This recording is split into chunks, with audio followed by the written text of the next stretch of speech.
Mohon izin Ibu. Situ aja Bu In.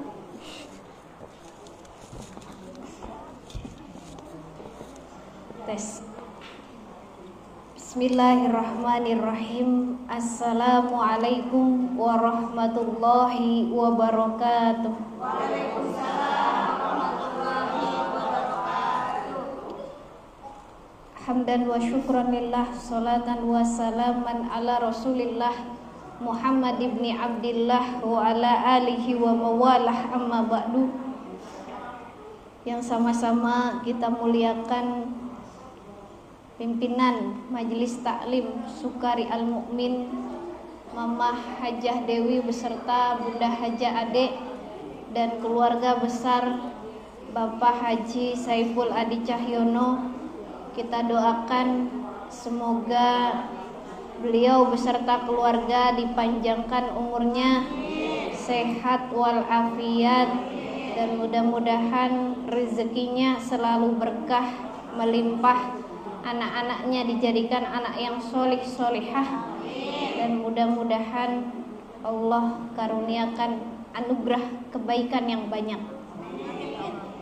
Yang sama-sama kita banggakan pengurus Majelis Taklim Sukari Al-Mu'min, Ustazah Nisa, Bu Iin beserta jajaran pengurus lainnya yang tidak dapat disebutkan namanya satu persatu. Kita doakan juga semoga pengurus khususnya sehat walafiat, panjang umur, Allah berikan semangat, istiqomah terus. Mudah-mudahan tidak pantang menyerah, karena pengurus ini godaannya banyak. Mudah-mudahan berkah semuanya, dunia dan akhiratnya. Dan juga yang saya banggakan, saya cintai ibu-ibu semuanya yang hadir di sini, jamaah Majelis Taklim Sukari Al-Mu'min, pengurus wilayah, para kesepuhan, nyai-nyai saya, nenek-nenek saya, teteh-teteh, kakak-kakak semuanya yang hadir. Mudah-mudahan Allah juga berikan sehat walafiat, panjang umurnya. Mudah-mudahan Allah berikan keistiqomahan dalam kebaikan dan ketaatan, dan mudah-mudahan di usia yang sudah senja, kalau ibarat usia ini udah bukan pagi lagi, udah senja, bentar lagi mau maghrib, mau terbenam, udah senja, ini bukan anak muda lagi. Jadi mudah-mudahan di usia senja kita makin istiqomah, makin sayang dan cinta kepada Allah, dan mudah-mudahan ibu-ibu juga selalu berkah rizkinya, baik di dunia maupun di akhirat. Amin. Dan anak-anak kita semuanya Allah bimbing hatinya, batinnya menjadi anak yang solih solihah. Ila hadratin Nabil Mustafa Muhammadin sallallahu alaihi wasallam wa alihi wa ashabihi wa azwajihi wa dzurriyyati wa ahli baitihi wal anbiya'i wal mursalin wal awliya'i wa syuhada'i was solihin wal ulama'i wal musannifin wa jamil malaikatil muqarrabin, khususan muallif hadzal kitab Asy-Syaikh Muhammad Nawawi Al-Jawi, wa khususan jam'iyah Majelis Taklim Sukari Al-Mu'min. Mudah-mudahan Allah kabulkan segala hajatnya, cita-citanya, kebutuhannya. Al-Fatihah. A'udzubillahi minasyaitonirrajim. Bismillahirrahmanirrahim. Alhamdulillahi rabbil alamin, arrahmanirrahim, maliki yaumiddin.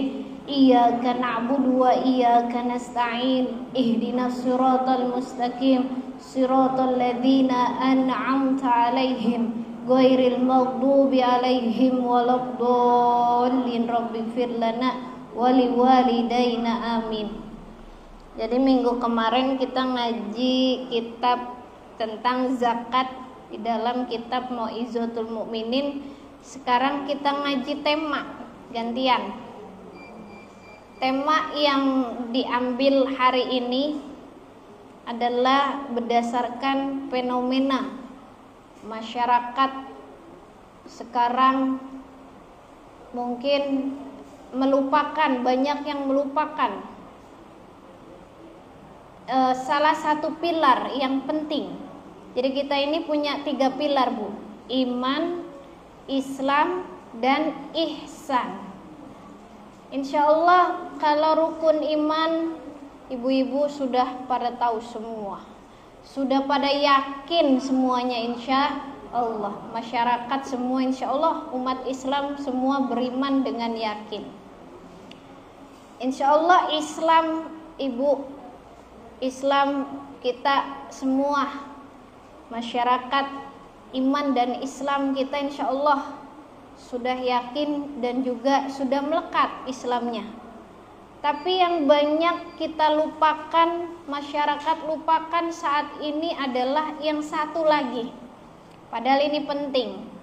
Ketika malaikat Jibril mengajarkan kepada baginda Rasulullah Shallallahu Alaihi Wasallam, yang pertama kali kalau wahyunya turun kan surah Al-Alaq ya Bu ya, Iqra. Tapi ini yang penting, ketika malaikat Jibril datang kepada baginda Rasulullah mengajarkan 3 hal ini: iman, Islam, dan ihsan. Yang masyarakat era digital sekarang, kaum muda, bahkan ibu-ibu, bahkan nenek-nenek pun sekalipun, ini banyak yang melupakan tentang ihsan. Jadi insya Allah kalau ibadah jangan ditanya. Nyai-nyai mah ibadahnya kuat, sholat malam kuat, ya, tahajud insya Allah kuat iman Islamnya. Cuman ini yang rada-rada susah itu adalah ihsan. Jadi ihsan itu ketika malaikat Jibril mengajarkan kepada baginda Rasulullah Shallallahu Alaihi Wasallam, Allahumma sholli wa sallim wa barik alaihi. Suara saya jelas ibu? Jelas. Kecepatan apa? Enggak. Takutnya kecepatan. Kalau kecepatan kan susah jadinya, ini ngomong apa, orang kumur-kumur apa gitu kan. Jadi kalau kecepatan bilang. Jadi ihsan ini malaikat Jibril mengajarkan kepada baginda Rasulullah Shallallahu Alaihi Wasallam adalah anta'budallah ka'annaka tarahu fa illam takun tarahu fa innahu yaraka. Kira-kira artinya paham gak Bu? Anta'budallah itu bahwa kamu menyembah Allah, kita menyembah Allah Bu, ka'annaka tarahu, seakan-akan kamu, seakan-akan kamu tarahu, melihat Allah. Kadang-kadang ini kita belum sholat tapi nggak merasa kita melihat Allah, ya Bu ya. Insya Allah sholat tahajud nggak ketinggalan, sholat subuh, sholat zuhur, sholat asar, sholat maghrib, sholat isya 5 waktu ditambah sunnahnya. Tapi kadang sholat kita ini belum anta'budallah ka'annaka tarahu. Kita nyembah Allah seakan-akan kita melihat Allah. Kalau kita nyembah Allah seakan-akan Allah itu hadir di hadapan kita. Kira-kira sholatnya kalau misalnya ya Bu ya, lagi sholat pantas enggak kita sholatnya buru-buru, mikirin jemuran, mikirin masak, mikirin cucian, mikirin hujan, mikirin anak belum dikasih makan, semua pikiran. Kalau ibu ada di hadapan Allah, ibu bengong sholatnya, mikirinnya macem-macem, bengong tuh namanya tuh. Bengong itu nggak fokus, nggak khusyuk. Ibu lagi ngobrol sama presiden, ibu pasti perhatikan betul apa kata per katanya. Ibu pasti ngomong dengan hati, artinya ngomongnya nggak ngawur, pikirannya nggak mana-mana. Tapi kadang ini kita lupa. Jadi ihsan itu anta'budullah ka'annaka tarahu, bahwa kita menyembah Allah itu seakan-akan tarahu, seakan-akan kamu melihat Allah. Fa illam takun tarahu, maka jika kamu tidak bisa melihat Allah, Bu, kita nggak bisa lihat Allah, ya Bu ya. Kita tidak bisa menghadirkan Allah di hadapan kita. Fa innahu yaroka, maka sesungguhnya ibu sadar, kita sadar bahwa Allah itu yaroka, melihat kita. Kadang-kadang kita buka HP nih, kalau sendirian, kalau di depan ibu bapak kita mah bukanya cakep-cakep gitu ya, ya. Tapi kalau buka sendirian, kadang-kadang bukanya yang joget-joget, bukanya yang rada-rada inilah ekstrim gitu ya. Kira-kira kalau itu sampingnya ibu, sampingnya jangankan sampingnya ayah ibu kita, sampingnya guru kita, kita buka HP, pasti kita hati-hati apa yang dibuka, iya nggak Bu? Ya, buka status juga hati-hati karena sampingnya ada guru gitu, ada guru kita atau ada orang tua kita, ada kesepuhan. Tapi kalau kita sendiri, kadang-kadang kalau sendiri, Bu, kalau sendiri, ya kalau mama mah nggak main HP lah. Kalau mama tuh apa ya, masak misalnya. Kalau suami kita ngeliatin kita masak, itu kayaknya atau misalnya ibu sebagai penjual, ada pembeli ngeliatin ibu masak, ibu nyuci sayurnya, ibu motong, pasti tuh ibu nyucinya dengan bersih, ya. Terus kadang-kadang cuci tangan dulu. Tapi kalau sendiri, nyuci sayur berdek, nyuci sayur asal-asalan gitu. Terus motong, nggak pakai cuci tangan, langsung aja. Terus apa lagi? Pisau mau bersih mau kotor, pakai aja. Talenan, coba kalau ada pelanggan kita, tuh talenan kotor pasti kita cuci dulu.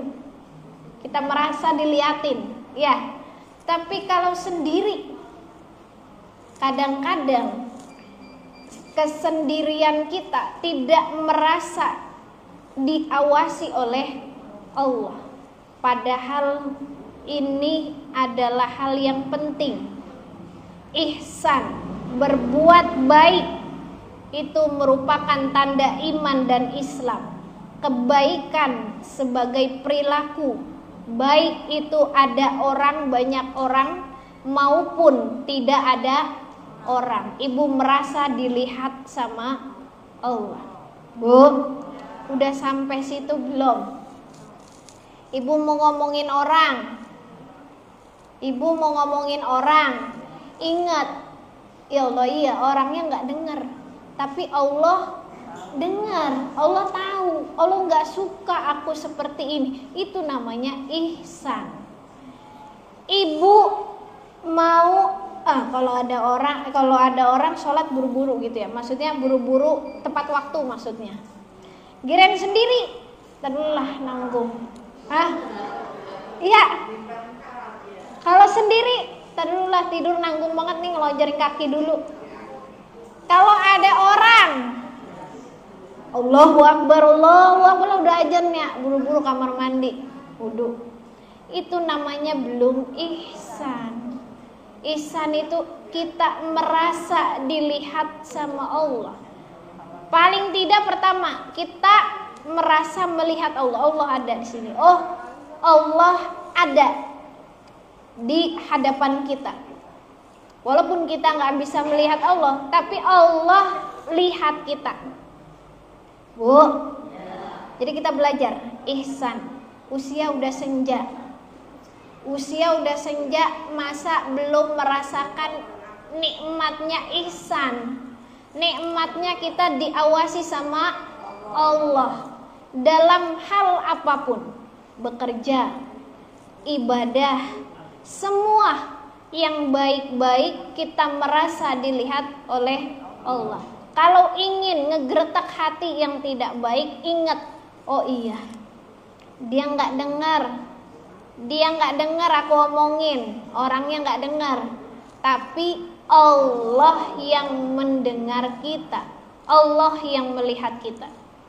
Jadi ada satu kisah, Bu. Satu kisah, kalau nggak salah dalam kitab Akhlaqul Banin dan Akhlaqul Banat kalau nggak salah. Saya dulu belajar tuh kelas 1 sanawiyah. Jadi seorang guru nyuruh anak muridnya untuk nyembeli ayam. Kata gurunya apa? Nah, tolong sembelih ayam ini, jangan ada siapapun yang melihat, ya. Jangan ada siapapun yang melihat. Pastikan kamu sendiri. Pastikan kamu dalam keadaan sendiri. Nah, tolong sembelih ayam ini. Syaratnya jangan ada yang melihat. Lalu ada anak yang menyembelihnya dalam goa sendirian. Ada lagi dalam kamar, kamarnya dikunci. Macam-macam tuh. Pokoknya sendirian. Tapi ada satu murid, satu anak, dia ketika dia ngumpet dimanapun, dia nggak sendirian ternyata. Allah lihat saya nggak bisa menyembelih dalam keadaan sendirian ternyata. Sama dia ketika di kelas dibawa semua ayam yang sudah disembelih. Ada satu anak, Bu, yang ayamnya masih hidup. Kalau gitu gurunya marah nggak? Gurunya marah nggak? Kan disuruh sembelih, tapi nggak boleh ada yang lihat. Gurunya marah nggak? Gurunya marah nggak? Karena gurunya ini seorang yang waro, seorang yang bertakwa kepada Allah, bangga punya murid. Masya Allah, kenapa kamu nggak nyembelih ini ayam? Apa jawabannya? Ketika saya berada dimanapun, ternyata saya nggak sendirian. Wahai guru, ada Allah yang melihat saya. Ketika saya di kamar, kan kata guru nggak boleh ada yang melihat, siapapun nggak boleh ada yang melihat. Sementara saya dimanapun, kapanpun, walaupun kamarnya sudah dikunci, walaupun saya dalam keadaan kegelapan, Allah melihat saya. Terharu gurunya, Bu, dengan ucapannya si murid ini. Jadi Masya Allah, ternyata kalau diperhatikan zaman sekarang itu jarang banget orang yang benar-benar ihsan. Islam, ya Islam. Beriman, ya beriman. Tapi ihsan enggak. Padahal kita belum sempurna iman dan Islam kita tanpa ihsan. Jangan-jangan yang sudah ihsan orang lain. Artinya dia merasa diawasi betul. Jadi kalau di dalam kitab Salalimul Fudola karangan Syekh Nawawi, ini biasanya saya ngaji sama abi saya nih di majelis guru, majelis taklim dewan guru pondok pesantren, ngaji sama abi kitab Salalimul Fudola. Jadi ihsan itu hampir mirip dengan ibu melakukan kebaikan dengan ikhlas, ya Bu ya. Karena ibu yakin kebaikan ibu, kejahatan ibu, semua yang kita lakukan adalah semata-mata karena Allah. Kita melihat Allah, atau kalau kita tidak melihat Allah, Allah yang melihat kita. Ternyata amalan yang ihsan ini diiringi dengan ikhlas bisa menjadi sababiyah perantara doa kita Allah kabulkan. Abi saya cerita gini, Abi tuh kalau berdoa ingat-ingat dulu, Abi amal apa yang Abi ikhlas di situ. Abi berdoa sambil Abi wasilah, selain kepada baginda Rasul, Abi wasilah kepada kebaikan yang Abi jalankan yang itu ikhlas karena Allah, yang itu benar-benar ikhlas atau ihsan lah, benar-benar kita merasa bahwa Allah itu melihat kita nggak ada pandang bulu, pandang apapun dipandang orang lain. Jadi benar-benar amal itu karena Allah. Maka ketika Abi berdoa diiringi dengan kebaikan yang dilakukan karena Allah, Abi merasa bahwa doa itu Allah langsung kabulkan. Itu kalau kita bisa kayak gitu luar biasa, Bu. Jadi saya banyak belajar dari Abi saya keikhlasannya. Kalau masih muda susah, apalagi susah, Bu. Kita masih ambisi, pengen dilihat orang, padahal nggak penting dilihat orang ya Bu ya. Makanya ini saya bergabung dengan ibu-ibu, kita udah nggak muda lagi. Ternyata kita udah senja. Kita harus belajar bagaimana caranya kita berbuat baik, tapi ikhlas karena Allah, semata-mata ihsan. Hanya Allah yang lihat, gitu. Mau itu banyak orang ataupun kita dalam kesendirian. Coba ibu refleksikan, renungkan. Kira-kira ibu punya amal apa yang ibu benar-benar itu ikhlas karena Allah. Jangan sampai nggak ada satupun amal yang itu karena Allah. Jangan sampai kita nggak punya amal apapun yang bukan karena Allah semata. Coba kalau ibu berdoa sambil ibu bayangkan, saya pernah nggak ya melakukan kebaikan yang kebaikan itu bukan karena orang, yang kebaikan itu bukan karena diri kita sendiri, yang kebaikan itu bukan karena orang tua kita atau siapapun orangnya, tapi semata-mata karena Allah. Kita belajar dikit-dikit ya Bu ya. Susah ya Bu ya begitu ya. Kadang-kadang ya jangan jauh-jauh. Dalam hari ini ibu bangun tidur tadi ya. Bangun tidur, habis bangun tidur ngapain Bu? Ingat nggak? Sholat, nggak bisa tidur. Mandi, sholat. Ibu mandi karena apa? Mau bersih-bersih, mau sholat, biar badan enak atau biar sholatnya Allah cinta dengan yang bersih? Salah satunya itu. Tapi ada embel-embelnya ya. Ini embel-embelnya ini, yang itu merupakan lawan dari ihsan. Embel-embel selain daripada Allah-Allahnya ini, itu yang mesti kita bersihkan dikit-dikit. Kalau kemarin kita sholat tahajud, ya Allah kita sholat tahajud karena pengen rezekinya lancar, karena pengen banyaklah, kita kan banyak kepentingan dunia ya Bu ya, tidak dipungkiri kita banyak kepentingan dunia, silakan. Tapi kalau bisa kita lama-lama belajar bahwa kepentingan dunia itu merupakan buah daripada ketaatan kita kepada Allah. Yang utama adalah lillahnya dulu. Iya Bu. Nah, iya. Jangankan ibu minta kaya, minta rezeki yang halal, yang barokah, minta yang lain-lain.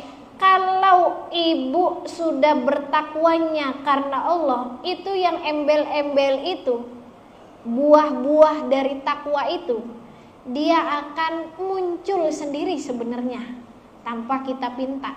Ibu boleh minta silakan, tapi jangan karenanya itu. Minta boleh, tapi jangan kita karena itu. Maksudnya sholat tahajud karena itu. Jadinya kalau ada hajat doang sholat tahajudnya. Sholat duha karena biar kontrakannya rame. Akhirnya udah kontrakannya rame, lupa sama sholat duhanya karena merasa udah tercapai.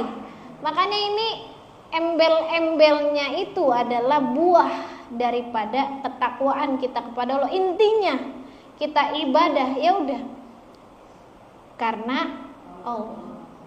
Aku sebagai hamba Allah, maka sudah semestinya aku melakukan ini karenamu ya Allah.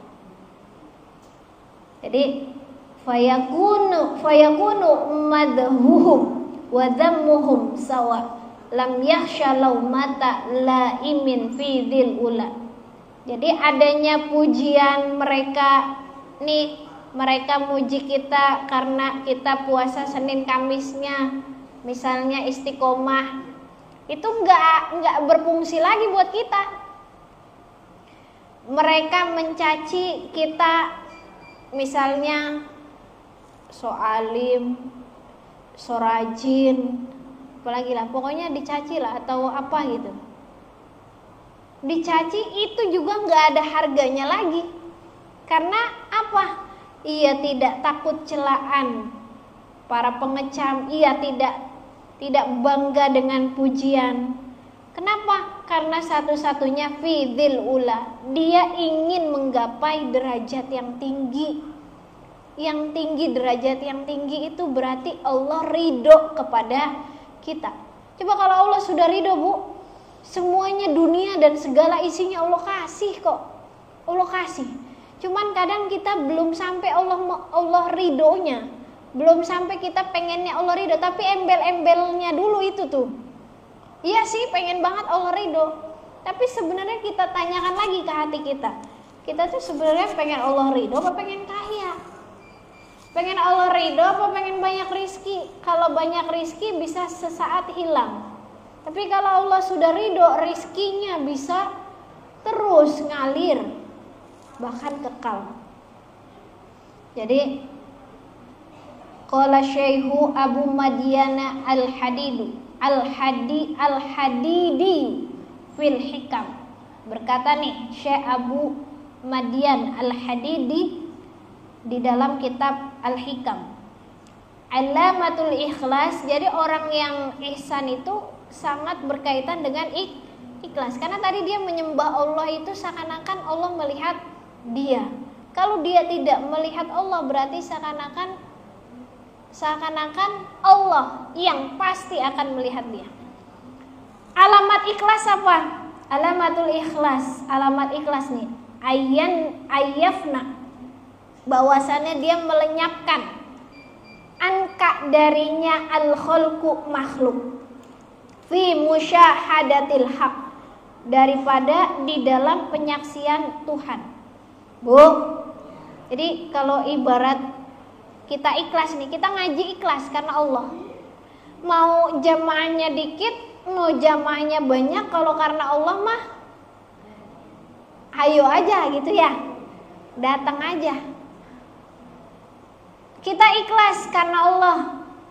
Mau kita dalam keadaan banyak hajatnya, dalam keadaan susah atau dalam keadaan senang, tetap kita beribadah kepada Allah. Jadi gini, kadang-kadang kita itu lebih khusyuk beribadah kepada Allah saat kita sulit.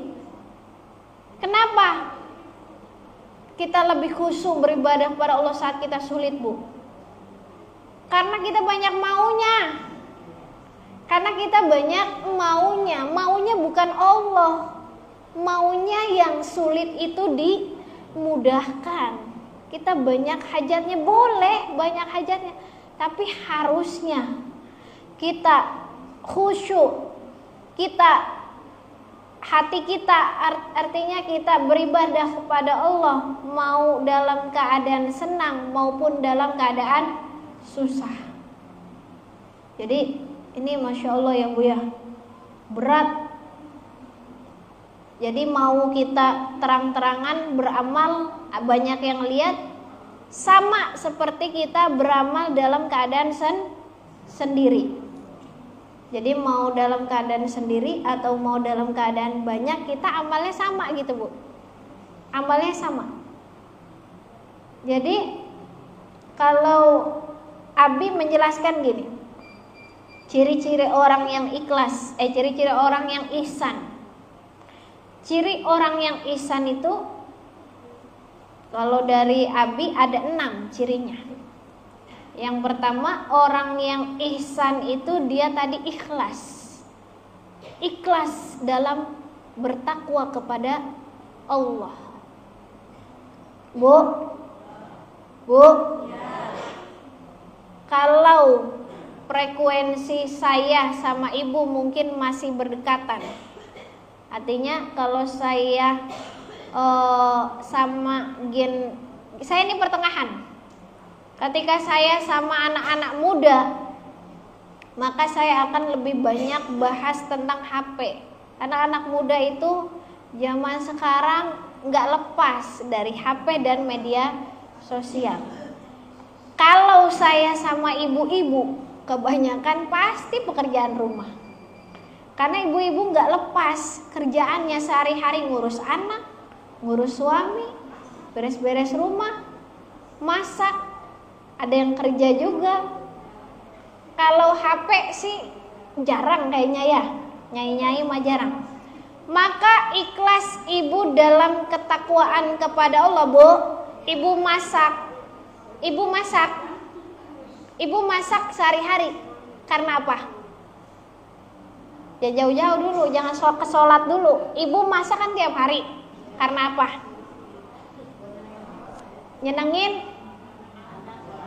Nyenengin anak-anak, nyenengin suami. Kalau suami sama anak udah seneng, beres. Berarti nggak sampai dong, sampai amalnya. Jadi gimana niatnya? Aku masak, ya Allah, aku masak ingin memperoleh ridho suami karena itu merupakan jalan ibadahku kepadamu. Itu tembus. Itu kan. Kalau cuman karena nyenengin suami doang, nggak sampai langit ketujuh. Suami seneng ya udah makasih ya Neng. Udah beres. Nggak ada tabungan, nggak ada investasi. Di suami doang mentok, di anak-anak doang mentok. Ibu kan masak itu Masya Allah pahalanya banyak Bu. Pahalanya banyak loh, kayak merdekakan budak loh. Tapi kalau ibu cuman mintanya biar suami seneng doang, itu mah gak ada apa-apanya. Cuman pengen diterima kasihin suami doang, gak ada apa-apanya. Suaminya gak bilang makasih lagi. Udah masak sampai capek, dibilang gak enak lagi, gak bilang makasih lagi. Ibu capeknya doang dapatnya Bu. Dicela. Capeknya doang dapatnya. Allahnya enggak dapat, suaminya enggak dapat, capeknya doa. Itu kan padahal ibadah ibu. Sayang kita ibadah capek-capek doang tanpa ada ihsan di situ. Masak itu ibadah loh Bu. Masak itu ibadah. Ngurus anak itu ibadah. Ibu ngurus anak biar apa niatnya? Coba. Ini harus meluruskan niat dulu. Jangan sampai ibu udah di usia senja tuh ngurus anak, masak niatnya nggak bener semua. Sayang. Ibu ngurus anak apa niatnya? Biar anak soleha. Terus kalau anak soleha jadi tabungan ibu itu masih bagus, masih cakep. Ada yang lain niatnya ngurusin anak, ya karena saya sayang Neng sama anak, biar nanti dia udah gede juga bisa ngurusin kita. biar dia juga sayang sama kita. Mentok sampai situ doang. Kalau biar anak soleh-soleha masih mending tadi, nyampe. Kalau biar anak itu karena kita sayang sama anak, terus anak cuma sampai situ doang. Terus kalau anak udah kita sayang, dia sayang sama kita apa? Ini kan harus diluruskan. Berarti bukan itu niat utamanya. Kita ngurus anak itu amanah dari Allah. Biar Allah ridho kepada kita kalau kita ngurus anak dengan sebaik-baiknya. Itu buahnya anaknya jadi soleh, Bu. Kalau anak jadi soleh, anak jadi soleha, dia berbakti sama ibu, buahnya banyak lagi. Sudah besar dia berbakti sama ibu. Ibu meninggal, dia masih berbakti sama ibu.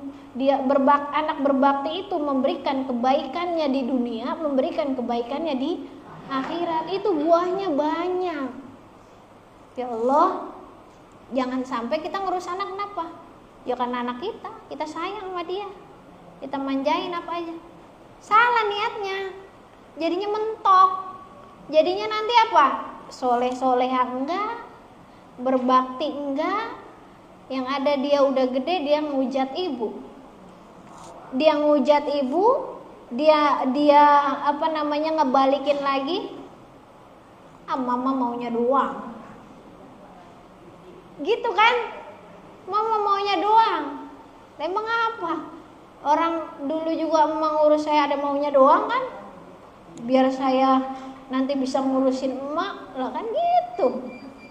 Jadi niatnya yang bener.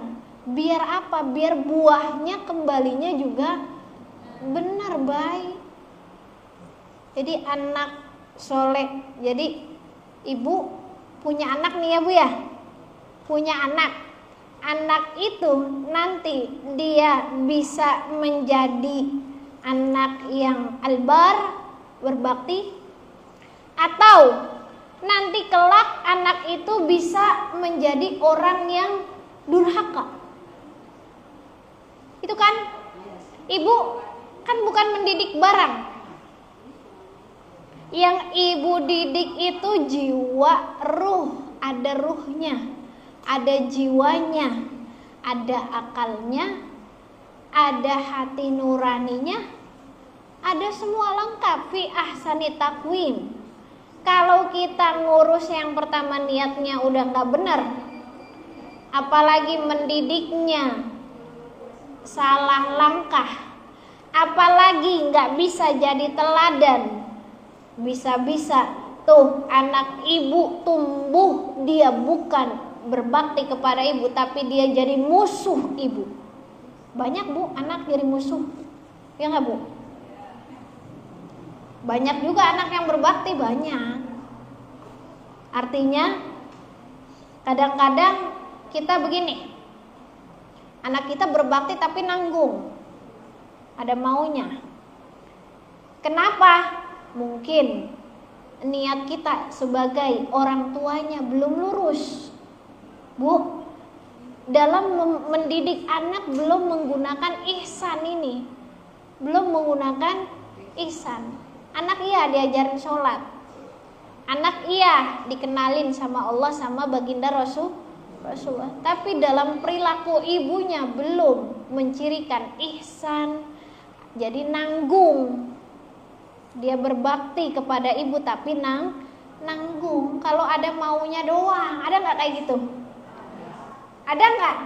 Banyak nggak? Banyak. Itu kan anak kalau ngerti agama kalau gini, ibu, ayah itu jangankan kita bohongin, ya Bu ya, kita bohongin, jangankan kita bohongin, kita ngomong mama, gitu aja nggak boleh. Begitu aja dalam Islam nggak boleh, nyakitin hati orang tua kita. Mama dasar emak gitu. Itu dianggap biasa sama anak kita, padahal dalam Al-Quran gak boleh. Fala taqul lahu ma'uf. Gak boleh ngomong kata mama, aduh nama nanggung. Begitu aja gak boleh. Apalagi sampai bohong. Apalagi sampai berteriak-teriak, mencaci maki ibunya, ayahnya, apalagi sampai mukul, apalagi sampai, ya Allah, dia malu punya ibu seperti ibu. Itu kan durhaka banget. Itu makanya coba kita didik cucu kita, anak kita, tambahin ihsannya, biar nggak salah langkah. Biar dia berbakti sama kita bukan karena ada maunya, tapi memang betul-betul karena sadar Allah yang nyuruh dia berbakti, Allah mengawasi dia.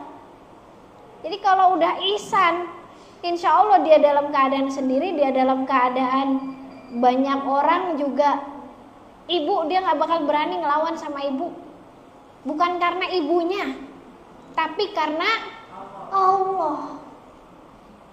Jadi jangankan bohong, aja nggak boleh, apalagi ngegentak. Masya Allah. Makanya ini luar biasa. Bahkan orang tua itu kalau nanti dalam cara mendidik Islam, cara mendidik anak itu, kalau orang tua ada tamu, Bu, kita anaknya. Kalau bisa kita di dekat dia. Kalau enggak di dekat pintu atau di mana. Biar apa? Itu orang tua kita kalau butuh apa-apa bisa nyuruh kita. Itu kalau anak yang paham.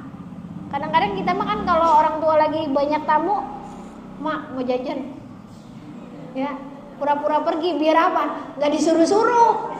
Padahal harusnya apa? Kalau ada tamu tuh jangan keluar rumah, harusnya. Kalau orang tua ada tamu, ini diajarin sama anak ibu. Adabnya kita sebagai anak tidak boleh keluar rumah. Kenapa? Itu adab. Kenapa? Khawatir emak, ayah nih yang lagi ada tamu, biasanya banyak keperluan. Ini anak kita mah terbalik kadang-kadang. Ada tamu, dia minta keluar, kabur, takut disuruh. Padahal adabnya kalau ada tamu, ini kan banyak yang nggak tahu anak-anak. Ngomong aja nggak boleh sama orang tua itu. Anak-anak kita banyak yang nggak tahu, Bu.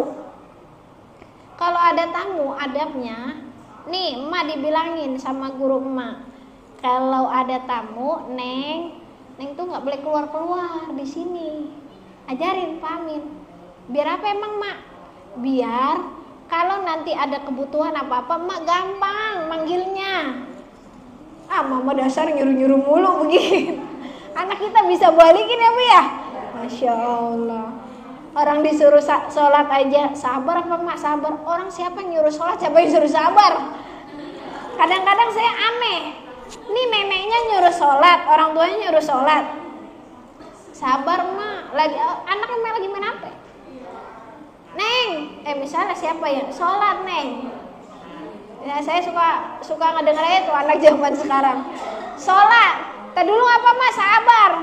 Lah, ini yang suruh sabar anaknya apa emaknya? Harusnya sabar itu kan ada 3, sabar ala to'ah, sabar ala maksiyah, sabar ala musibah. Emaknya nyuruh sholat, kok emaknya yang disuruh sabar? Ada juga dia sabar mainin HP-nya, ala to'ah dulu, to'at dulu, sholat dulu. Ini mak, siapa yang disuruh sabar? Kok jadi kebalik ya, kadang-kadang dunia itu terbalik. Disuruh sholat, harusnya yang sabar kan anaknya. Sabar itu apa? Sabar main HP-nya, ditaruh, sholat dulu. Ini malah anaknya ngomong, sabar apa mak? Lah, saya ketawa aja dalam hati itu. Emaknya yang nyuruh sholat, dia yang nyuruh sabar. Jadi kadang-kadang dunia itu terbalik ya Bu ya. Kita yang menyuruh kebaikan, jadi kayak kita yang salah. Iya Bu ya. Kita yang nyuruh kita yang mengajak kepada kebaikan, kita yang salah jadinya. Jadi kadang-kadang gitu. Memang itu namanya dunia Bu. Dunia itu aneh. Dunia itu fata morgana kan. Laibu walahun. Jadi hayatud dunia itu ya udah laib, permainan. walahun, senda gurau. Kayak tadi, senda gurau. Makanya kita jangan lama-lama terpesona dengan dunia. Kita sudah senja, Bu. Jadi ya udahlah, coba kita berjalan siratal ladina, ihdinas siratal mustaqim. Kita minta sama Allah jalan, tunjuki jalan kita yang lurus. Jalan yang lurus tuh maksudnya apa, Bu? Jalan yang lurus itu kalau ibarat tol, biar cepet sama Allahnya, ke Allahnya biar cepet gitu jalan yang lurus. Kalau belok-belok dulu kan lama. Tuh mampir-mampir dulu. Apalagi sampai macet, kita minta jalannya ihdinas siratal mustaqim. Jangan lama-lama, senda guraunya jangan lama-lama, udah melesat cepat. Kalau bisa sebelum kita usianya senja, kita udah punya, ibaratnya punya makom yang Allah itu bangga sama kita. Karena kalau manusia bangga sama kita itu sifatnya sementara ya Bu ya. Kadang manusia itu hanya bisa melihat secara zahir. Oh dia baik, iya baik. Tapi kita nggak bisa melihat secara batin. Tapi kalau Allah yang sudah bilang dia baik, itu zahiran wa batinan, dia orang baik. Jadi kita belajar. Jadi ihsan itu pertama dia ikhlas dalam ketakwaan kepada Allah. Yang kedua, ciri ihsan itu dia meningkatkan ibadah, berkualitas ibadahnya. Bu, kalau kita ibadahnya belum berkualitas itu apa sih? Bermutu. Mutu itu apa sih? Kan ibu-ibu, Bu, kalau buah yang berkualitas, dia nggak ada cacatnya Bu, ya. Berkualitas, manis, enak, seger, apalagi Bu? Ibu kalau belanja itu buahnya berkualitas, apalagi? Murah harga tapi Masya Allah nikmatnya luar biasa, enaknya luar biasa ya. Terus apa lagi? Ibu mah demennya murah harganya ya. Iya, murah itu gampang didapat tapi bagus, tapi berkualitas, nggak busuk gitu ya, nggak ada yang cacat, nggak ada uletnya dan sebagainya. Nah, kalau ibadah kita berkualitas Bu, itu sholat kita itu pasti akan menjauhkan kita daripada fahsya wal munkar, daripada perbuatan keji dan munkar. Jadi banyak orang sholat tapi masih mau ngomongin orang, ya. Banyak orang sholat tapi dia masih perilakunya kasar sama orang, artinya menyakiti orang lain.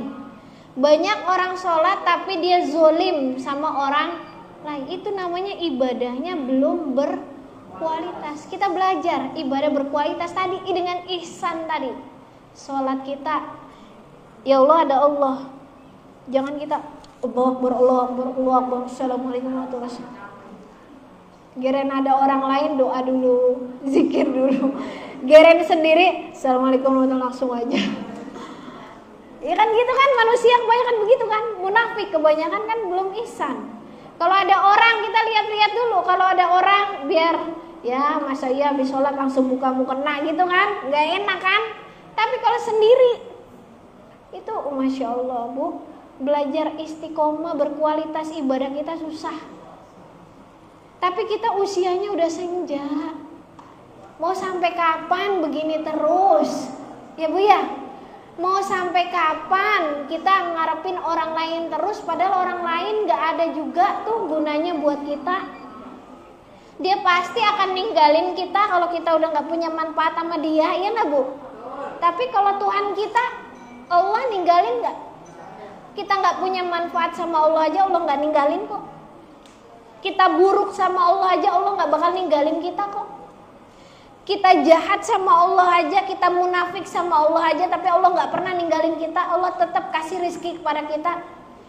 Kita jadi orang ahli maksiat pun Allah gak ninggalin kita, Allah masih tunggu taubat kita. Kita jadi orang yang seburuk-buruknya pun Allah masih nunggu. Sebelum napas ada di tenggorokan, Allah masih nunggu kita jadi kekasihnya. Itu Allah yang paling setia sama kita. Masa kita ngacuhin Allah Bu? Padahal harapan kita satu-satunya hanyalah Allah. kita jadi makhluk terjahat apapun, Allah pasti pengen kita itu bertaubat. Gak ada yang Allah gak maafin selama ibu taubatan nasuha. Kita udah usia senja, Allah pasti terima kok taubat kita.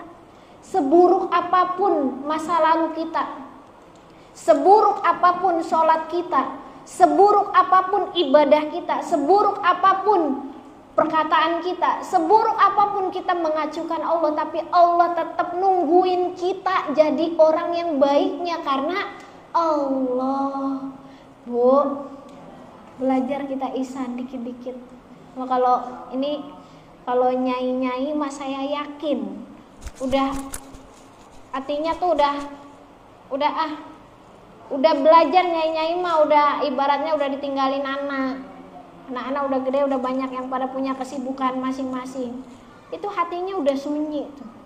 Akhirnya kalau hatinya sudah sunyi, itu cahaya masuk. Kalau ibu nggak banyak pikiran tuh cahaya masuk tuh, Allah masuk tuh. Oh, kalau kita sunyi biasanya kita lebih ingat kepada Allah, Bu. Kenapa? Bu, itu usikan dunianya udah kabur.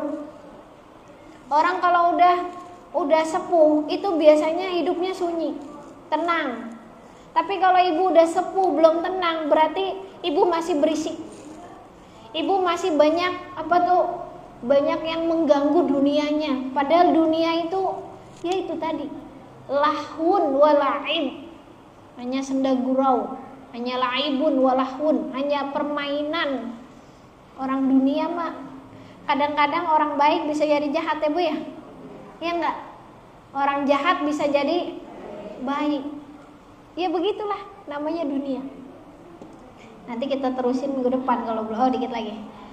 Yang ketiga, cirinya orang ihsan, yaitu dia berakhlakul karimah. Jadi tadi pertama cirinya dia ikhlas dalam ketaatan pada Allah. Yang kedua cirinya dia ibadahnya berkualitas. Dia ibadah tapi kualitas, berkualitas tadi. Sholat ya berarti mencegah daripada perbuatan keji dan mungkar. Artinya dia sholat tapi ketika dia mau ngomongin orang, ya Allah nggak jadi gitu. Jadi sholatnya itu sebagai benteng. Sholatnya sebagai benteng agamanya. Dan yang ketiga berakhlakul karimah. Bu, orang tuh kalau nggak punya akhlak berarti cirinya belum ihsan. Orang yang ihsan itu dia berakhlakul karimah, mau kepada Allah, mau kepada manusia, mau kepada alam semesta, siapapun. Mau yang baik, mau yang buruk, kita tetap kewajibannya punya akhlakul karimah. Jangan kita berakhlak hanya pada orang kaya. Jangan kita berakhlak hanya pada orang mulia. Tapi kirain orang miskin dilakuin semena-mena. Kirain orang orang apa lagi? Ya pokoknya milih-milih lah. Kirain pejabat kita sanjung-sanjung, kita berakhlakul karimah. Kita senyum, sopan, kirain sama yang buang asem. Akhlakul karimah. Bermuka ceria sama siapapun. Jangan hanya pejabat doang kita mukanya manis, kirain sama orang yang miskin asem. Akhlakul karimah. Siapapun. Kirain salaman, maunya salaman sama yang ini aja lah, dia mau ngomong salaman. Jangan. Jadi orang yang ihsan itu dia berakhlakul karimah sama siapapun. Ya. Yang keempat, cirinya orang ihsan dia sadar kepada akhirat.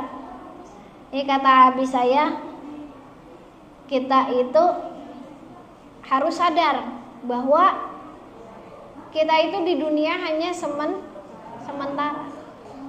Sadar kepada akhirat, sadar bahwa setiap amal baik, setiap amal buruk kita pasti akan ada balasannya. Maka kita waspada. Kalau kita mau jahat, oh iya, sadar. Kalau mau jahat, ya Allah, ada Allah, ingat nanti ada balasannya loh. Ya, jangankan nunggu balasan di akhirat, di dunia aja udah ada balasannya. Kalau orang jahat Bu sama orang lain tuh hidupnya nggak tenang. Tapi kalau orang baik sama orang lain dia hidupnya tenang. Kenapa? Karena puncak kebahagiaan tertinggi seseorang adalah ketika dia bisa membahagiakan orang lain. Membahagiakan orang lain tuh bukan namanya people pleaser. Kalau bahasa zaman sekarang tuh, bahasa mahasiswa, people pleaser itu orang bahagian orang lain tapi dia sedih gitu. Maksudnya nggak begitu. Justru orang yang bisa membahagiakan orang lain adalah dia juga yang bahagia. Bukan dimanfaatin, bukan dimanfaatin, kan beda Bu ya.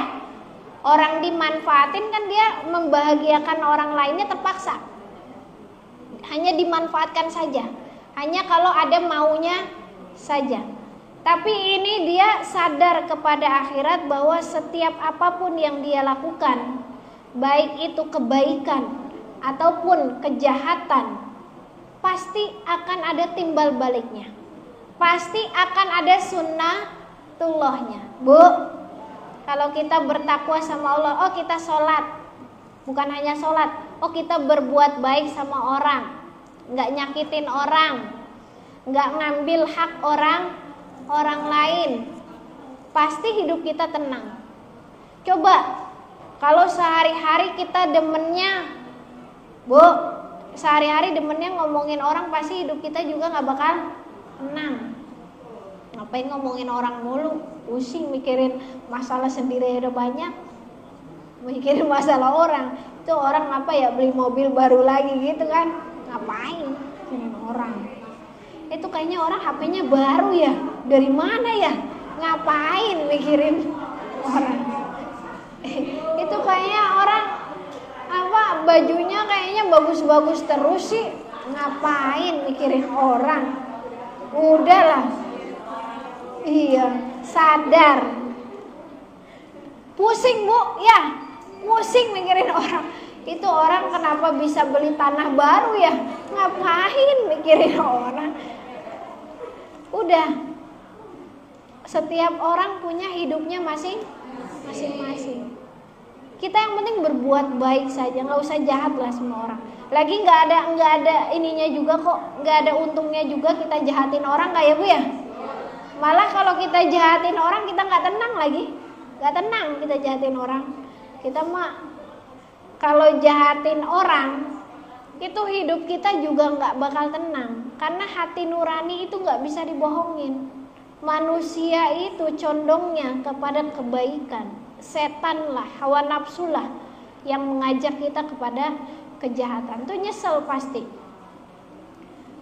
Yang kelima, orang yang ihsan itu pasti dia punya kasih sayang dan empati.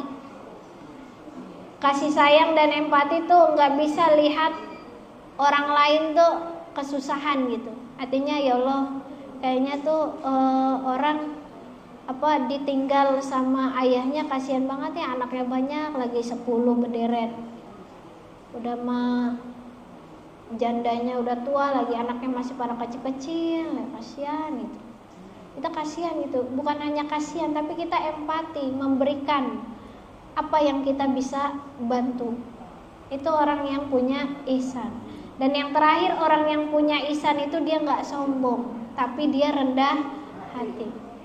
Jadi banyak orang pinter tapi sombong, banyak orang kaya sombong, banyak orang kasih kelebihan dia sombong. Padahal kelebihan itu merupakan maziyah, itu merupakan amanah yang Allah kasih kepada kita untuk kita bagikan, manfaatkan kepada orang lain.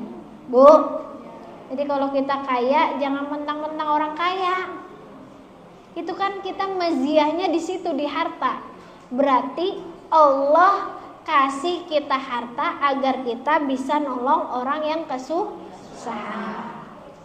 Allah kasih kita ilmu bukan buat sombong-sombongan, mentang-mentang pinter nggak mau salim sama orang tua, nggak boleh. Kadang-kadang ada Bu di zaman sekarang, orang udah pinter, udah profesor apa masih muda, tapi sama orang tua nggak mau salim, merasa dirinya nggak gitu juga. Jadi kalau ibaratnya ya udah, kadang-kadang juga orang udah kaya, Bu, boro-boro nyapa orang miskin ini ibaratnya jangankan nyapa apalagi salim mau. Ini kadang rasa kemanusiaan kita ini yang susah untuk kita kendalikan. Jadi kalau orang sudah dipenuhi rasa gengsi, rasa sombong, rasa memiliki, dia nggak bisa lagi empati sama orang, susah. Makanya kita belajar, dikasih keistimewaan apapun kepada kita, itu hakikatnya adalah amanah Allah. Oh, kita dikasih ilmu, berarti kita punya amanah untuk berbagi. Kita dikasih harta banyak lebih, berarti kita punya amanah untuk menolong orang-orang yang kesusahan. Kita punya tenaga yang kuat, berarti itu amanah, bukan berarti untuk sombong-sombong. Kita dikasih kecantikan sama Allah, ya Bu ya? Bu, Masya Allah dikasih kecantikan sama Allah. Itu hidung mancung banget, itu mulutnya udah kayak itu bodinya udah kayak biola tuh, bagus banget. Bukan buat sombong-sombong, bukan buat sombong-sombong, tapi itu mazia, amanah dari Allah yang harus kita jaga. Dan bagaimana caranya amanah itu bisa bermanfaat untuk orang banyak. Bermanfaat itu bukan kita pamerin, tapi bermanfaat itu, Bu, bagaimana caranya kita bisa berbagi. Kenapa? Misalnya kalau ibu punya tubuh yang bagus, kenapa bisa rajin olahraga, kita berbagi. Tipsnya apa? Ini bukan berarti untuk sombongan. Wallahu a'lam bishawab. Kalau udah ngomong nggak ini, ya gimana Ibu? Nomor 4, kesadaran kepada akhirat, sadar. Jadi mau berlaku apapun dia